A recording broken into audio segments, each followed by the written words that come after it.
Understanding watch band pins is very important. If you don't understand how they work, you could easily lose your watch. There are 3 basic variations of these pins. The technical name would be spring bars. There's a lot of variations, but basically there's 3 types I'll explain. The one you'll see most often is this one called a double flange because it has 2 flanges. The oldest version is called a double shoulder because it has 1 shoulder, 2 shoulders. The last pin is called a short tip. It only has 1 flange on it. The short tip is typically used on the buckle. Here's a close-up look at that double flange. The double flange allows you to get a tool in there nice and easy. Here's a close-up view of the double shoulder. The double shoulder is probably the most common and the oldest style pin.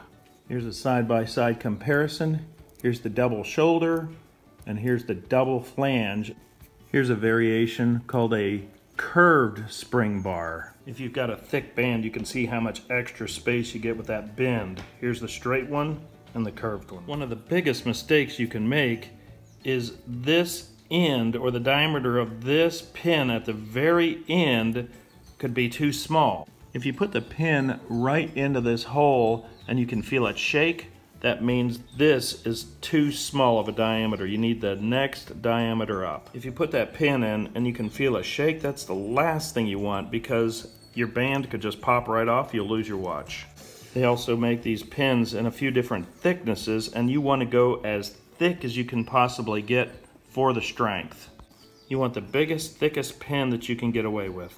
Sometimes the band will force you into a smaller size. The bigger the pin, the stronger the pin. This pin is called a telescoping pin, and because it's got a lot of extra length here, it'll fit a lot more sizes of watch bands. The telescoping pins may not be as strong as the others because they extend out so far. Of course, the more you push it in, the stronger it gets. The advantage of the double flange is you can get a tool and it keeps it away from the watch because of this flange. It sticks it out a little bit so you can get a tool in there a lot easier.